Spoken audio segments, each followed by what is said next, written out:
When I Yeah. say these 4-year-olds were tearing up the classroom, like they were throwing chairs, they were throwing desks, they were fighting teachers.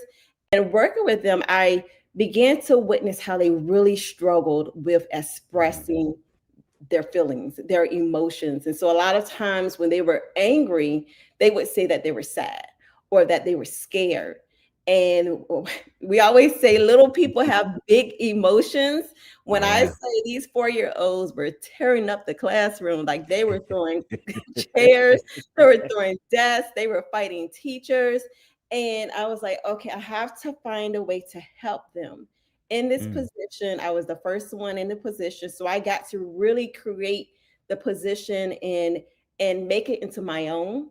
And so I decided I was going to make these flashcards, and this is where mm, the express yourself flashcards came into place.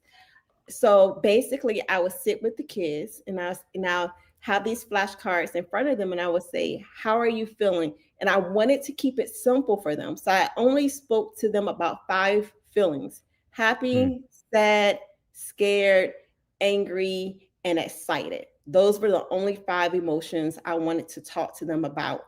And so being able to teach them not just about what happy is, but then teaching about the other vocabulary words, other synonyms for happy, or other synonyms for being angry. So sometimes I might say I'm angry today, but I might be frustrated.